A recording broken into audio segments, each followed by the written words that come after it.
우리는 뉴스를 통해서 지금 전 세계가 코로나 바이러스와 전쟁 중임을 확인할 수 있습니다. 코로나가 무서운 것은 그의 빠른 전파력과 또 높은 치사율 때문이 아닌가 생각합니다. 사람들은 이 죽는 것에 대한 두려움이 있죠.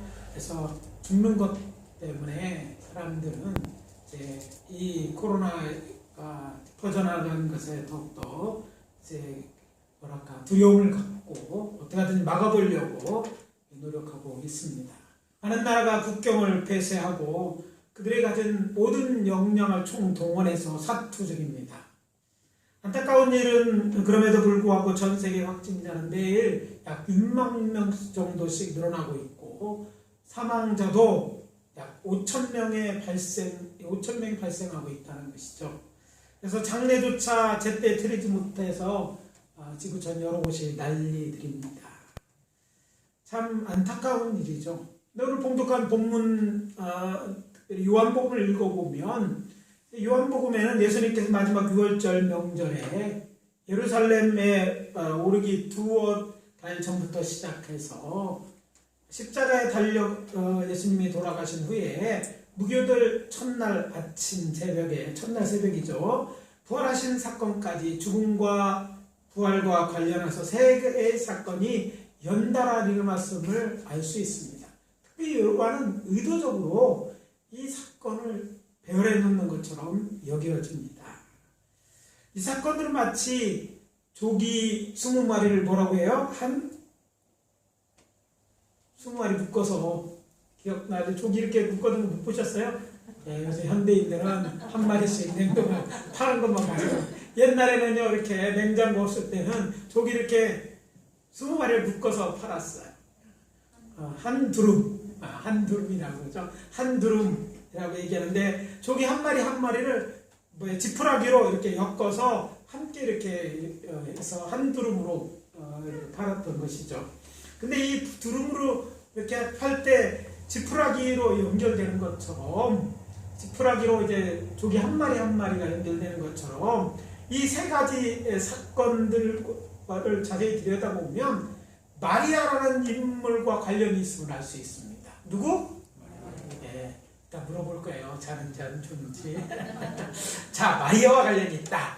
그리고 각 사건은 부활을 믿는 우리가 붙들어야 된 메시지를 담고 있습니다. 그래서 이거 전체가 한 두름인 것처럼 전체가 어떠면 한 메시지를 전하는데 그 메시지 중에 세 부분에 대해서 강조하고 있다. 이렇게 이해하시면 되겠습니다. 그래서 저는 오늘 아침에 이 세 개의 이야기 꾸러미 속에 담겨있는 부활의 메시지를 부활절에 꼭 들어야 하는 이야기들이라는 제목으로 전하고 은혜를 나누도록 하겠습니다. 부활절에 꼭 들어야 되는 이야기들. 첫 번째 메시지는 이것입니다. 예수님이 부활의 주입니다. 따라해봅시다. 예수님이 부활의 주시다. 부활에 관한 첫 번째 메시지는 요한복음 11장에 나오는 죽은 나사로가 살아난 기적의 사건에 담겨 있습니다. 먼저 이 세 사건을 사건 일지별로 정리해보면 이렇습니다. 첫 번째 사건은 예수님께서 수전절은 태양력으로 12월 25일입니다. 이 수전절을 지나고 4월 중순에 있는 것이 4월 15일쯤 있죠. 4월 중순에 있는 것이 6월절인데 6월절 사이에 베다니에 일어난 이야기입니다. 베다니에서. 그리고 예수님께서 죽은 나사로를 살린 나사로 부활 사건이죠. 이것은 복음서 오직 요한복음에만 나오는 이 사건은요. 죽은 자의 부활에 대한 새로운 지평을 여는 사건이었습니다. 예수님께서는 제자들과 함께 요한이 침례주던 요단강 동편에 있는 베레아 지역에서 사역을 하고 계셨습니다. 근데 한 사람이 베다니로부터 와서 예수님께 좋지 않은 소식을 전합니다.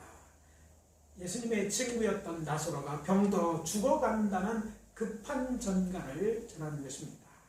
보통 여러분 급한 전가를 받으면 어떻습니까? 다른 거 모두 멈춰주고 그리고 그 문제가 있는 곳을 찾아가는데 놀랍게도 예수님은 예수님은 웬일인지 유대에 바로 올라가지 않습니다. 베다니가 있는 곳이 유대 땅이잖아요. 그걸 가지 않습니다.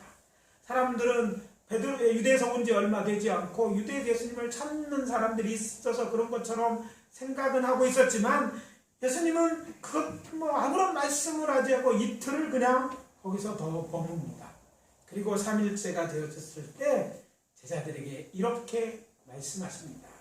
우리 친구 나사로가 잠들었으니 내가 깨우러 가는다. 잠자는 자를 깨워서 이렇게 세우겠다는 얘기 아니에요? 이 얘기를 하면서 드디어 길을 잡고 베다니 쪽으로 잡고 이제 길을 나서는 것입니다. 예수님과 그의 일행이 베다니에 도착했을 때 나사로는 이미 죽어 장사를 치는 지 3일째 되는 날이었어요.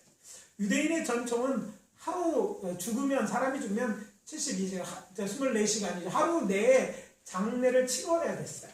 되도록이면 새로운 날이 시작하기 전에 장례를 치러야 됐기 때문에 장례를 치른 지 3일째 되는 날이 돼서야 예수님이 도착하시는 것입니다. 그래서 예수님이 오셨다는 전갈이 또 누구예요? 나사로가 살던 나사로 집에 마르다에게도 이제 전해졌습니다. 그래서 마르다는요, 마을 밖으로 나가서 예수님을 맞이하며 이렇게 말합니다. 주께서 여기 계셨더라면 내 오라비가 죽지 아니하였겠나이다. 예수님은 무슨 병에도 고치시는 그런 놀라운 기적을 일으키시는 분이었기 때문에 예수님만 계셨어도 오라비는 죽지 않았을 것이다, 이렇게 말하는 것이죠. 어떻게 생각해보면 제자들은 이렇게 생각했어요. 예수님이 죽을 줄 알아서 빨리 오셨어야지, 이런 생각을 했을 그런 상황이었던 것입니다. 그때 예수님이 말씀하십니다. 내 오라비가 다시 살아나리라.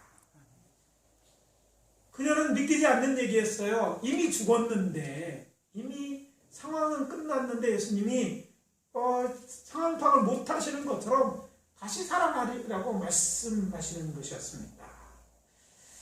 그때 마리아가 이제 대답합니다. 마지막 부활 때에는 다시 살아날 줄을 내가 아나이다. 예수님이 네오라베가 부활 때 살아날 거라고 얘기하시는 것처럼 이해했다는 말이죠. 이것은 당시 부활에 대한 믿는 사람들의 생각이었어요. 참고로 당시 유대인들에게는 네 분파가 있었고, 그 중에는요, 대제사장들이나 제사장이 중심이 된 사두개인들이 있었고, 또 율법을 연구한 메시아 오심을 기다리는 극단주의자들, SNF파들이 있어요. 이들은 부활 자체를 믿지 않았어요. 천사도 마귀도 부활도 믿지 않는 사람이었어요. 그런데 모세의 율법과 장로들의 유전을 중시하던 율법주의자들이라고 생각할 수 있는 바리새파 사람들만이 죽은 자의 부활을 믿었어요. 그들은 어떤 부활을 믿었냐면 마지막 때에 사람들이 다 부활할 것이다, 이렇게 가르치고 믿었던 거예요. 마르다 또한 이런 부활에 대한 부활에 대한 신앙을 가지고 있었기 때문에 예수님에게 이렇게 말씀하신 것입니다. 그때 예수님은 마르다에게 이렇게 말씀하십니다. 나는 부활이요 생명이니 나를 믿는 자는 죽어도 살겠고 너로 살아서 나를 믿는 자는 영원히 죽지 아니하리라. 이것을 내가 믿느냐. 마르다가 생각하고 있는 부활과 예수님이 말씀하신 부활에 대해서 다른 것이 있음을 우리는 알 수 있습니다. 거기는 차이가 있죠. 그것은 죽은 자를 살리는 자가 누구인지 예수님에게는 분명히 되어 있어요. 누가 부활을 합류를 시키는 자, 죽은 자를 살리는 자라고 이야기하고 있어. 바로 예수님 자신이에요. 그래서 주님은 나는 부활이다. 나는 곧 생명이다. 나를 부활의 주로 부활 때 믿는 자는 다시 살아나겠다. 이런 말씀이에요. 유대인은 당시 마지막 때에 부활이 있을 거라고 생각했지만 하나님이 하시는 일이었고 누가 일으키는지에 대한 그런 믿음도 없었어요. 어떤 자가 부활할 것이냐에 대한 구체적인 믿음도, 단지 그냥 사람들이 죽으면 마지막 때가 돼 난 다시 살아날 날이 있다 라고 믿었을 것인데, 예수님은 그들에게 알지 못하는 분명한 두 가지 사실에 대해서 이야기하시는 것입니다. 살리는데 누가 살리냐면 내가 살리는, 내가 부활의 주인이다 라는 말씀을 하고 있는 것과, 또 누구나 다 살아나는 게 아니라 정말 영생의 부활에 들어갈 자들은 나를 믿는 자다, 나를 믿는 자만이 영원히 죽지 아니할 것이다 이렇게 말씀하시고, 이것을 내가 믿느냐라고 말씀하셨다는 사실입니다. 이 말씀 후에 이번에는 마리아가 예수님 계신 곳에 와서 언니 마리아와 똑같이 예수님께 말하며 옵니다. 주께서 여기 계셨더라면 내 오라비가 죽지 아니하였겠나이다. 예, 집에서부터 마리아를 따라온 유대인들도 함께 오는 것을 예수님이 보시고 또 그를 불쌍히 여기서 말씀하십니다. 그를 어디 두었느냐. 사람들이 예수님을 인도하여서 바로 나사로의 무덤이 있는 곳으로 갑니다. 근데 이 본문에 여러분 자세히 들어서 여러 번 설교를 들었을 거예요. 예수님도 눈물을 흘리셨다고 기록되어 있어요. 울면서 다 무덤가로 갑니다. 무덤에 근데 이르렀을 때 주님께서는 주변 사람들에게 말씀하십니다. 돌을 옮겨놓으라. 여기서 말하는 돌은 당시 유대인들의 전통적인 특별히 중앙 산지에 있는 무덤들은요, 동굴 무덤이었어요.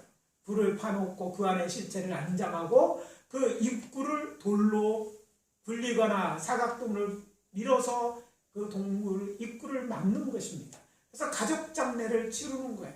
한 사람만 치르니까 조상대대로 그곳에다가 장례하고 썩은 건 또 뼈를 모아놓고 그러면서 가족 동굴 묘지로 사용하는 거예요.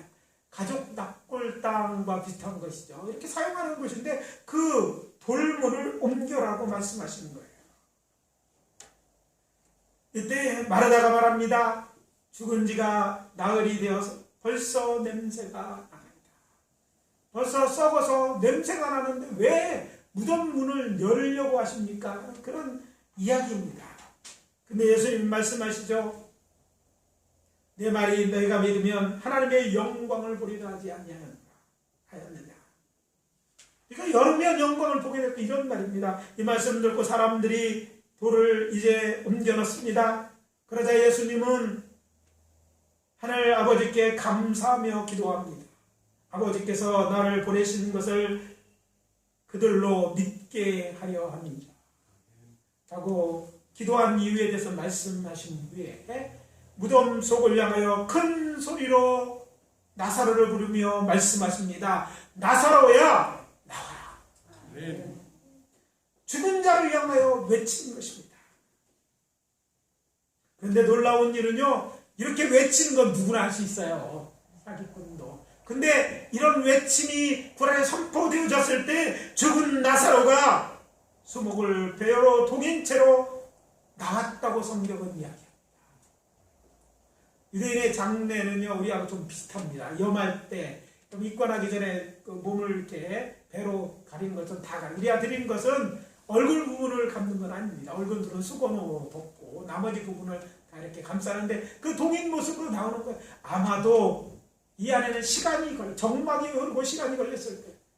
무덤에 잠자는 나사로가 생명이 다시 돌아가고 그가 일어났을 땐 왜 배로 꽁꽁 묶여있으니까 마치 뭐 굴러가며 이런 식으로 하면서 나오게 되었을 거예요. 중요한 것은 그가 이런 모습으로 살아서 나왔다는 거예요. 별로 안 놀라는 것 같아요. 그 당시 사람 깜짝 놀랐을 거예요. 그렇잖아요. 시체가 나오니까 그랬을 거예요. 그때 예수님 말씀하십니다. 풀어놓아 다니게 하라. 아멘. 죽은 나사로가 다시 살아나는 것입니다. 중요한 것은 예수님이 죽은 나사로를 다시 살리셨다는 것입니다. 누가? 예수님이. 먼저 우리는 나사로의 무덤 앞에서 예수님의 기도를 통해서 죽은 나사로가 살아남으로써 둘러선 이들이 무엇을 믿게 된 것인지, 무엇을 믿게 되었는지 확인할 필요가 있습니다.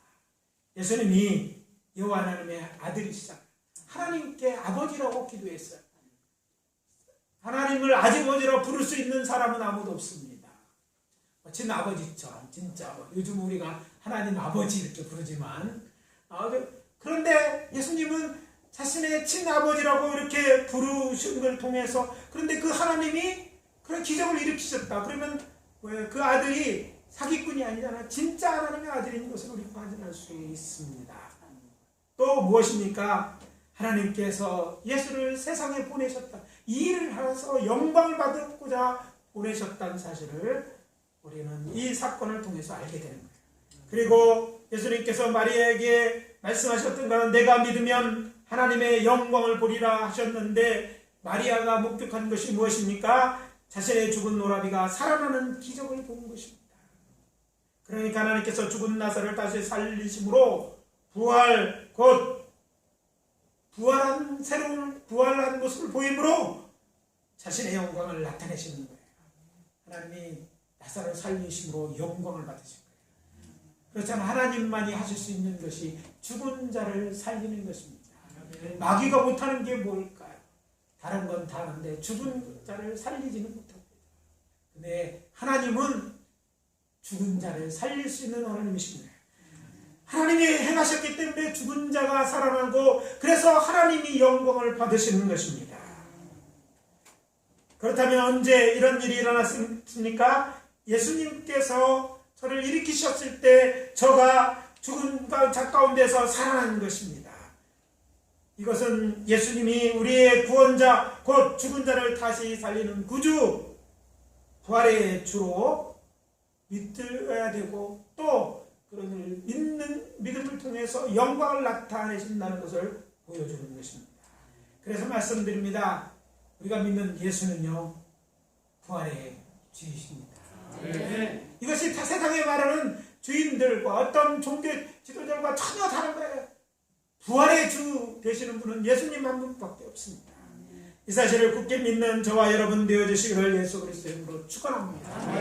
믿는 자가 이 부활의 예수를 믿는 자가 부활의 기적을 그래서 부활함을 통해서 하나님의 영광 돌리는 일이 있어질 것입니다. 우리는 다 예수를 부활의 주로 믿지 않습니까? 우리는 다 부활해서 하나님께 영광을 돌리게 될 줄 믿습니다. 그리고 두 번째, 예수님은 우리의 죄를 속량하기 위해 죽으러 오신 분이십니다. 따라해 봅시다. 예수님은 우리의 죄를 속량하기 위해 죽으러 오신 분이시다. 예수님은 살러 온 게 아니라 죽으러 오셨어요. 이게 다른 사람들과 다른 점입니다. 다 살려고 옵니다. 그리고 살려고 아둥바둥합니다. 어떻게 하면 죽지 않으려고 막 애쓰죠. 그런데 다 죽죠. 그러나 예수님은 처음부터 살아계신 하나님이십니다. 우리가 알고 있는 태초 이전부터 살아계신 하나님이세요. 근데 살아계신 하나님께서 친히 인간의 몸, 즉 죽을 수 있는 몸으로 이 세상에 오신 것은 이유가 있는데 우리를 대신해서 우리의 죄값을 대신해 죽으려고 인간의 몸을 입고 이 땅에 오셨다는 것이죠.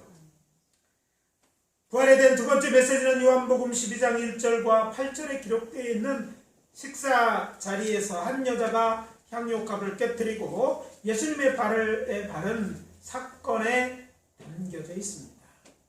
요한복음에 읽어보면 예수님은 6월절 엿새 전에 안식구 그러니까 첫날에 베다니 나사로의 집에서 예수님을 위한 성대한 잔치가 열렸음을 알게 됩니다. 그날 잔치가 열렸어요. 자, 어떤 잔치입니까? 나사로가 예수님의 일행들을 위해서 식사를 대접하는 잔치예요.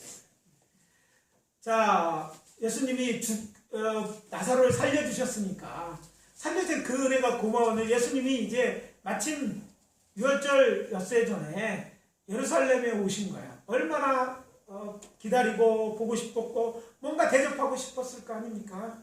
그래서 사랑과 감사와 정석을 음식을 마련하고 예수님과 예수님의 일행들을 대접했습니다. 근데 이 자리에서 많은 사람들이 깜짝 놀랄 일이 벌어졌어요. 계획된 시나리오가 아니었어요. 계획되지 않은데 일이 일어났는데 그 일이 뭡니까?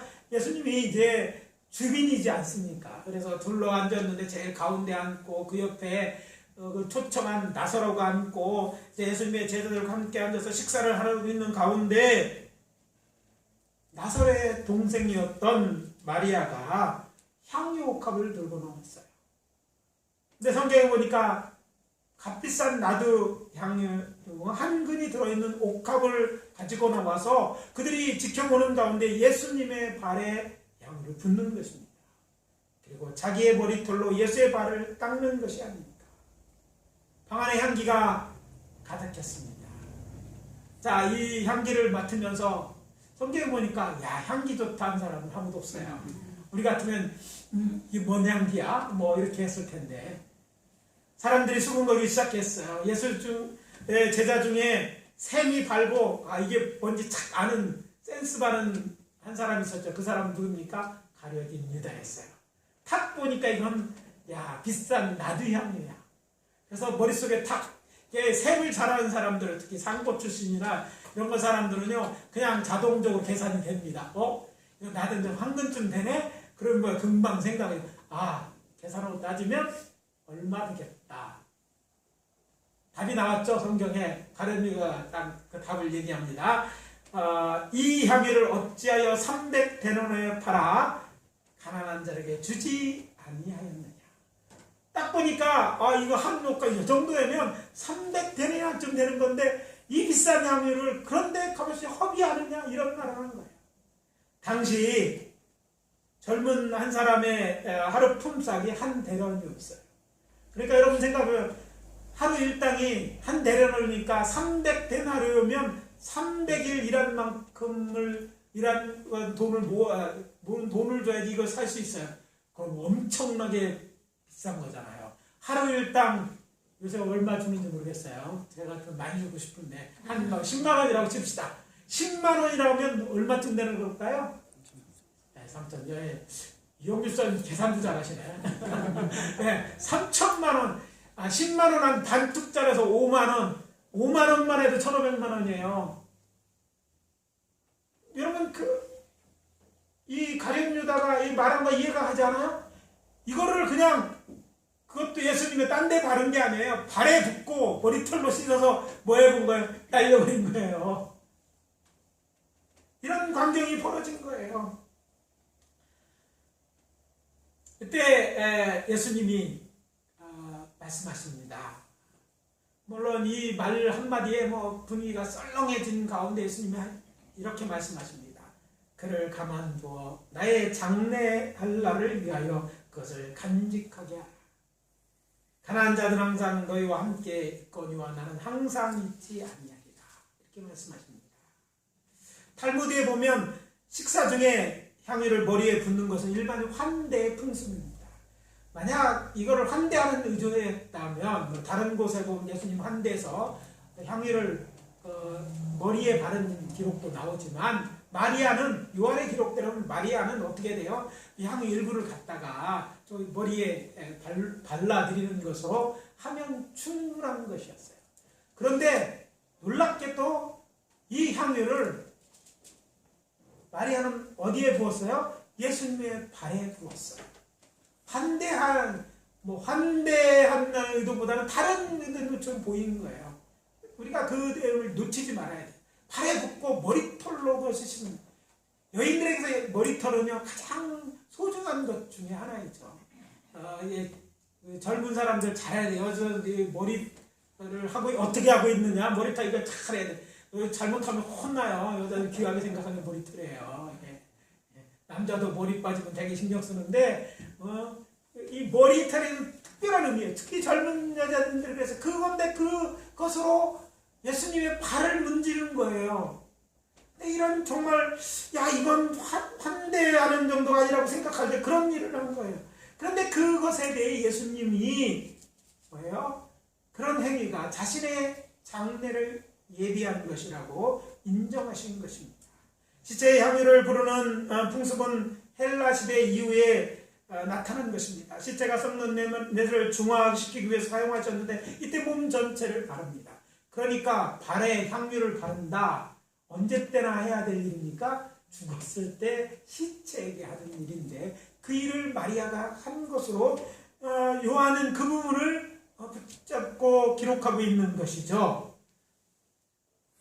이 본문에서 마리아가 예수님의 죽음을 예언하고 어떤 일을 벌렸다고 생각할 만한 다른 아무 증거도 없는데 단지 이것을 보시고 예수님은 자기의 장례를 예비한 것으로 인정하셨다는 것입니다.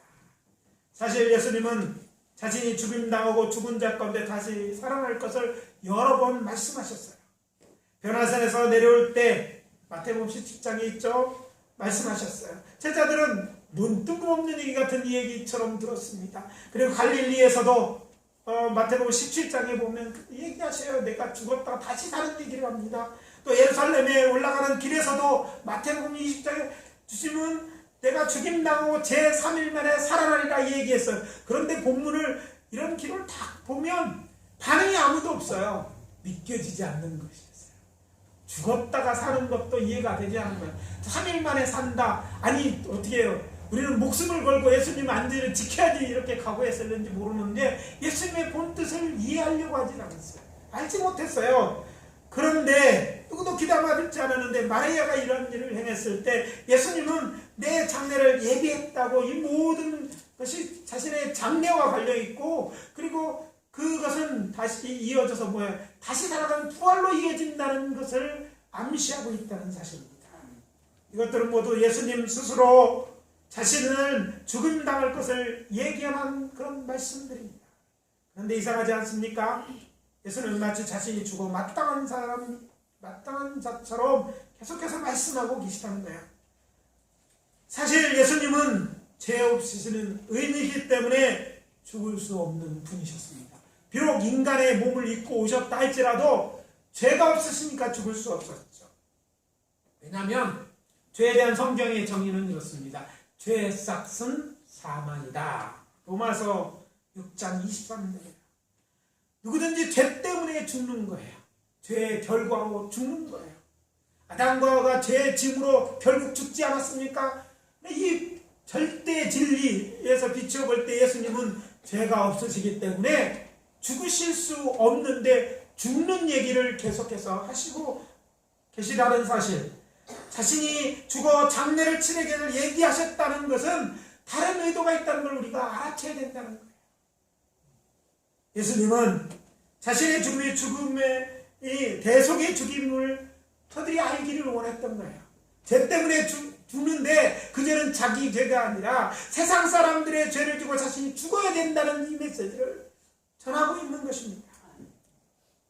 침례 요한이 증언하지 않았습니까? 보라, 세상 죄를 지고 가는 하나님의 어린 양이로다. 예수님은 오시면서부터 예언됐어요. 하나님의 어린은 속죄의 양으로서 이 땅에 오신 거예요. 우리의 죄를 대속하기 위해 누군가 죄 없는 사람이 죽어야 됐는데 그 사람이 세상에 없기에 예수님이 친히 인간이 되셔서 이 땅에 속죄 양처럼 되셔서 오신 거예요. 그래서 그분이 죽어야 되는 거예요. 예수님은 죽을 수 없는데 죽어야 되는 거예요. 그런데 어떻게 가능합니까? 하나님께서 그에게 세상 사람의 죄를 다 옮겨놓을 때 비로소 그가 죽을 수 있고 그렇게 자신이 죽어야 사람들이 살고 그것을 해야 사람들을 구하는 하나님의 뜻을 성취할 수 있기에 죽는 얘기를 하고 계신 거예요. 자신의 죄는 없으시지만 세상 죄를 지고 죽어야 됐다는 말씀입니다. 며칠 전 뉴스를 통해서 강원도나 제주도에 있는 에서 일어난 일, 유채꽃을 이제 트랙터로 갈아엎는 광경을 본 적이 있습니다. 관광객이 오지 못하도록 그걸 갈아엎었다고 합니다. 아이러니하게도요, 그 유채꽃은 관광객들을 오라고 유치하려고 심어서 정성껏 1년 동안 기른 거예요. 그런데 공들여 조성한 이 볼거리를 아이러니하게 사람들 관광객 자꾸 온다고 오지 말래도 온다고 이것들을 아주 갈아엎는 거예요.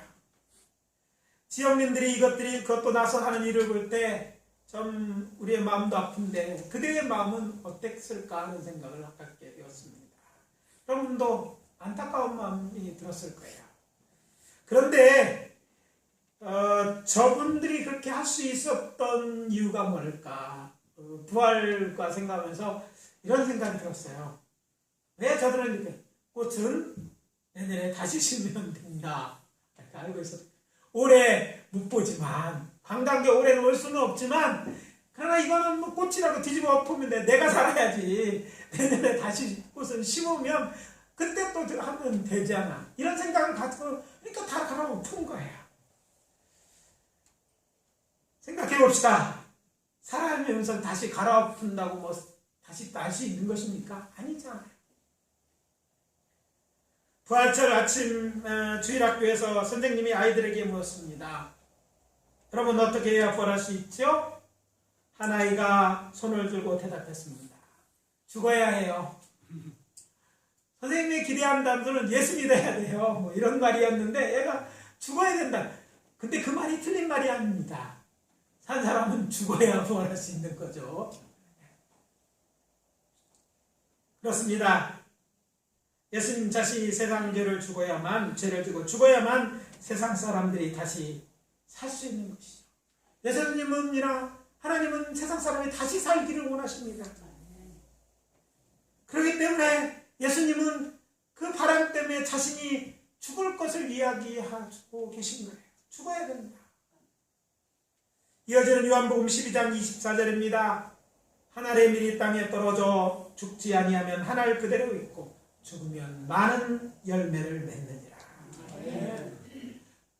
저는 이전까지 이 말씀과 관련돼서 이 말씀이 와닿지 않았어요. 그런데 다시 보니까 자신에게 내가 죽지 않고 그대로 있으면, 썩져 죽지 않으면 그냥 나는 살아있어. 그러나 너희들은 다 죽는다는 얘기죠. 사람들은 희망이 없는 거예요. 그래서 내가 죽어야만 너희들이 사니까 죽는 얘기를 하고 있는 것이죠. 여기에 두 번째 메시지가 있습니다. 예수님은 우리의 죄를 속량하기 위해 죽으러 오신 분입니다. 여러분 예수를 믿을 때 예수님이 죽으러 오셨다. 우리의 죄를 속량 죽으러 오신 분이시라는 것을 여러분 믿어야 될 줄 믿습니다. 마지막 메시지는 예수님은 부활의 첫 열매로 우리의 소망이 되십니다. 따라해봅시다. 예수님은 부활의 첫 열매로 우리의 소망이다. 마리아가 등장하는 예수의 죽음과 부활과 관련된 세 번째 사건은 오늘 아침 봉독한 본문에 나오는 이야기입니다. 그렇지만 주인공은 사실 이름만 똑같이 앞에 두 이야기의 주인공과 좀 다릅니다. 앞에 나오는 이건 3일 만에 부활한 다시 살아난 나사렛 누이 마리아에 대한 이야기고, 오늘 본문에 나온 여인은요, 마리아는 말했는데 어떤 그는 막달라 출신에서 막달라 마리아라고 알려진 그런 여인입니다. 본문의 병행 구절을 보면 안식구 첫날 일찍이 새벽에 향품을 가지고 세 여인이 예수님의 무덤을 향해 갔다고 기록되어 있죠. 그 첫 번째 나오는 막달라 마리아고, 또 다른 어머니도 야고보의 어머니 마리아, 그리고 살로메입니다. 자, 생각해 보세요. 거기도 이름이 두 명, 마리아라는 이름은 흔했다는 것을 알게 돼요. 근데 마리아라는 이름을 통해서 그가 이제 나사로의 누이는 마리아는 아니잖아요. 말해서 연결되어 있는 무엇이 있다는 것을 우리가 알아야 될 것이죠. 이들이 가서 이제 무덤에 갔습니다. 근데 무덤에 가서 걱정한 것은, 무덤에 갔을 때 무덤 돌을 누가 옮겨뒀느냐. 무덤은 사람들이 잘 열지 못하도록 무거운 돌로 막았어요. 잘 열리지 않도록. 우리가 굴려서 이렇게 무덤문을 막았다고 했지만, 고각 발굴을 통해서 예루살렘 성 주변에 많은 무덤이 있는데 단지 불과 서너 개의 무덤 빼놓고는 전부 사각형으로 되어 있는 돌들이었어요. 불릴 수도 없는 것이라는 거예요. 예수님의 무덤은요, 독특했어요. 편하게 최신식으로 만들었겠죠. 불릴 수 있는 돌로 막아놓는 그런 무덤이었어요. 문이 그러니까 둥그러. 그런 무덤도 있기는 있지만 많지 흔하지 않은 것이었어요. 근데 일반적인 무덤이든 돌로 만들었던 그 물은 아무나 와서 장난치고 열으면 시체 썩는 냄새가 나고 이렇게 하고 사람들이 보기 흉하잖아요. 여러분 생각, 무덤이 열린다는 건 무덤에 가기도 싫어하는 사람들이 많은데 기분 좋은 일은 아니잖아요. 물론 사람과 좀 떨어져 있는 동네 밖에 있지만. 그래서 이제 잘 알리도록 무거운 돌로 이렇게 막아놓는 거예요.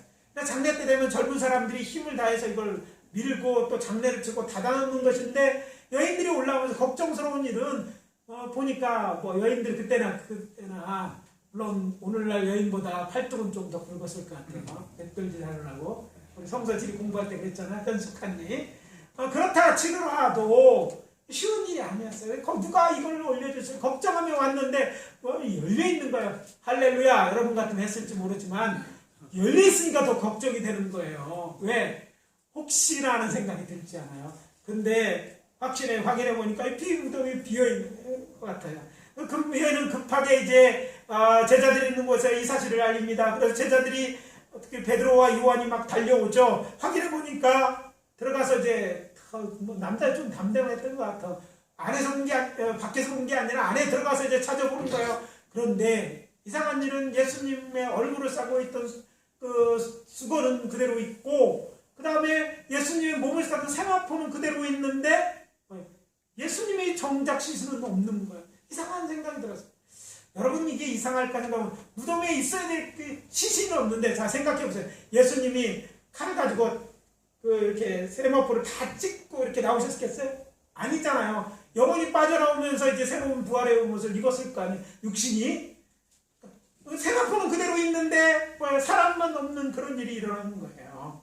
아무튼 이때 당시에는 예수님의 시신을 찾을 수 없게 됩니다. 그래서 두 제자는요, 이 사실을 확인하고 누가 가져갔는가 보다 등등 여러 생각을 하고 내려가게 됐는데, 막달라 마리아는요, 예수님이 없다는 소리에서 갈 수가 없었어요. 향품을 가지고 너무 안타까웠는데 예수님 시신까지 없어요. 이 슬픈 일에 그가 울고 서 있을 때 예수님이 그에게 나타나셔서 말씀하십니다. 여자여 어찌하여 울며 누구를 찾느냐. 마리아는 처음에는요 동산 죽인지 알고 말합니다. 어디 있는지 알려달라고. 그때 예수님이 마리아라 부르시는 음성을 듣게 되고서 그때서야 예수님을 보고도 몰라봤는데 죽은 사람이라고 생각했으니까 닮았나 생각했지 모르지만 그 부르는 음성을 통해서 예수님인지 알아보게 됐죠. 마리아는 부활의 예수님을 이렇게 만나게 됩니다. 그리고 이 만남을 통해서 그의 슬픔은 다 사라지고 오히려 힘을 얻게 됩니다. 위로를 얻게 돼요. 죽은 자가 살아나는 것만큼 위로되는 일이 어디에 있겠습니까? 예수님은 자신의 부활하신 몸으로 자신이 살아났다는 것을 제일 먼저 그렇게 무덤에까지 오는 이 막달라 마리아에게 보셨던 것입니다.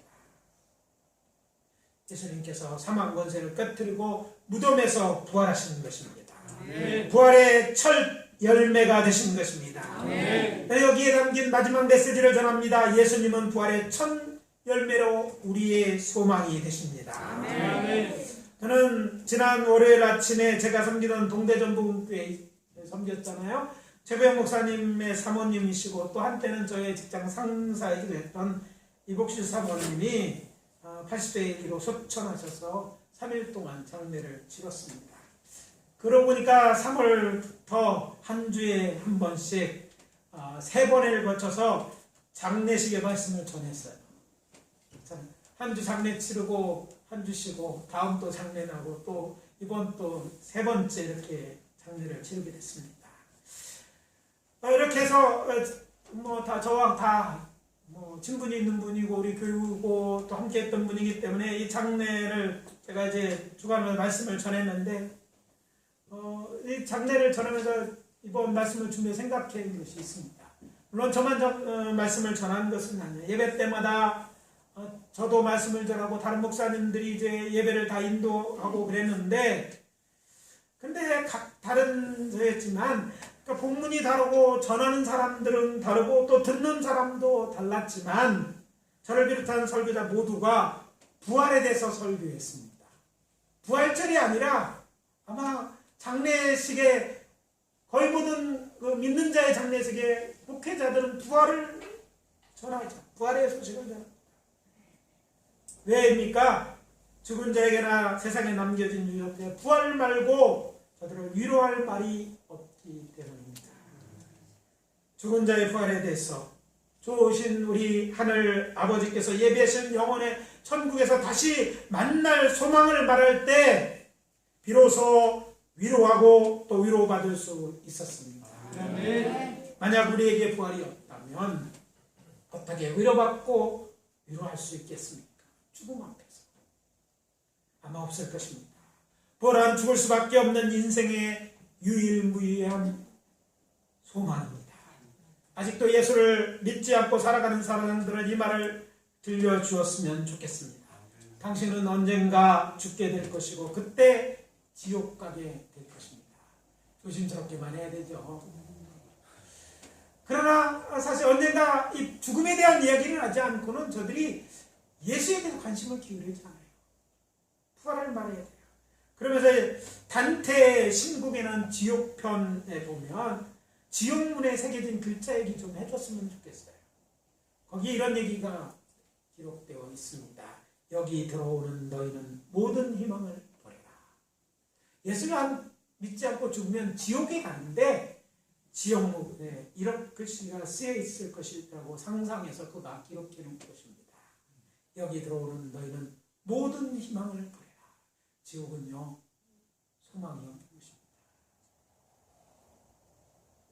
오늘 말씀 마무리합니다. 예수님이 부활의 주입니다.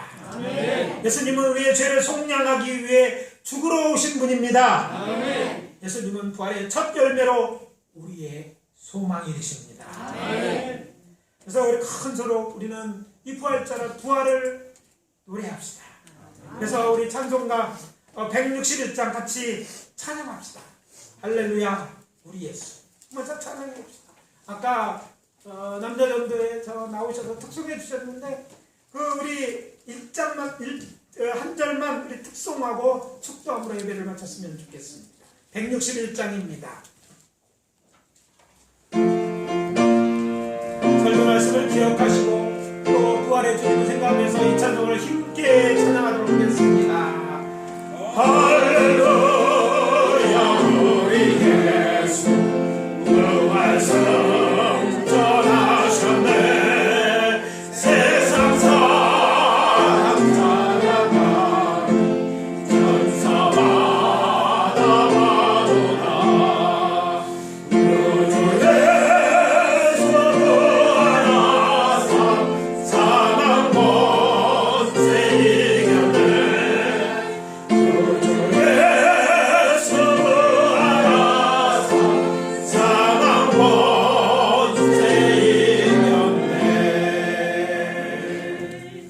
지금은 우리 구주 예수 그리스도의 은혜와 그 아들을 우리를 위하여 아낌없이 보내주신 하나님 아버지의 사랑하심과 성령님의 내주 역사 교통하심이 부활의 소망을 가지고 살아가기를 원하는 당신의 사랑하는 믿음의 본석들 한 사람 한 사람 머리 위에 지금부터 영원까지 함께 계실지어다.